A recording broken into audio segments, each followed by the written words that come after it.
Why, hello there YouTube and welcome to a Who review. I am Davros and I'm a Whovian, and today I review Doctor Who, Planet of the Ood.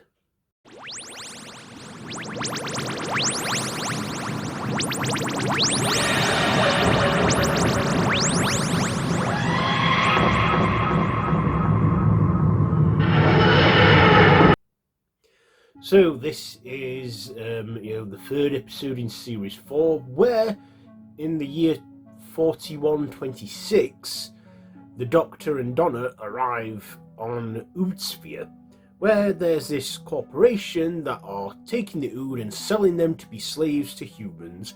And of course the Doctor and Donna do find out a dark truth behind all this, that the Ood aren't the slave race they're made out to be, and that they are actually born with their brains in their hands, and there is a powerful Ood brain that's in control, and the Doctor, of course, takes down the corrupt, leader of the whole thing, who's running the business. And of course the Ood are also going out of control by going all red-eye and evil and killing people with their speaking orbs. And with the little help of Ood Sigma, who has been slowly preparing the boss, converting him into an Ood, and of course the Doctor helps the Ood, saves Oodsphere, and they sing songs about them for generations to come, and they go on their merry way. So that's the story. What did I like about this episode? Well, this was a return of a monster from a previous series, series 2. We had the Impossible Planet and the Satan Pit, where the Ood first appeared, and they were just slaves, with speaking orbs. Not much was really explained about them. All we knew is that if they didn't serve someone, they'd crawl away and die. But then in this one, we actually get the truth. We find out that the Ood were an independent race that don't have those orbs. They were, implanted there, and they originally had their brains, their little brains in their hands, and they communicate telepathically with one another. And we get a bit of a thing with the Ood, how they came to be and what they are. Also, there's some sad moments in this song, such as the Songs of Captivity, where the Doctor openly telepathically lets Donna in, and she hears the Songs of Captivity. But when the Ood are saved and the Doctor saves the day, the Ood then sing the Songs of Freedom, which is a nice song, a beautiful song, which sounds all gibberish, but it's good music. That's another thing with this. The music really does it for me in this one. Murray Gold's score is just... and I like that music that they play in it. It's nice, it's moving, and it gives you good feeling. Then there is, of course, the Songs of Captivity, which is sad, but it's meant to be sad. But yeah, has a good score. I also like the wintry landscape for the Ood's planet, Oodsphere.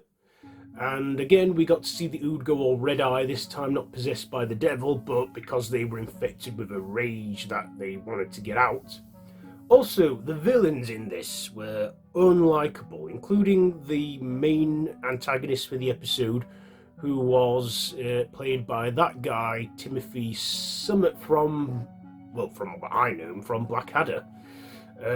He played a good antagonistic role in this. And then there's his fate, which is like, that Ood's been giving him, telling him that this hair tonic that'll help his hair grow back is actually making his hair fall out and is turning him into an Ood.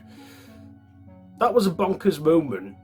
I was like, okay, so they've turned him into an Ood. That's just insane. Then he spits out his brain and that's in his hands, and he becomes an Ood. I'm like, sure, okay. If Russell T Davies wanted kids to go into school on Monday morning and say, did you see that man turn into an Ood? Yeah, job well done, like you said in Confidential when you was interviewed and that. That was a bonkers premise. Also, there were some CGI effects in this which I thought were decent for its time, and of course David Tennant being the Doctor was good, and Catherine Tate as Donna Noble, both banding together again to save the day, and good episode. Good filler episode for the next episode, which would be a two-parter, which would feature the return of a classic Who monster. So yeah, like I say, there were a few downer moments in there, but I think that's what made the finale of this episode, the good warm feeling I got from it, all the better. So ratings, I will give performances an 8, the visuals a 7, the writing I'll give that an 8, and my personal I'll give it an 8. So yeah, there you go.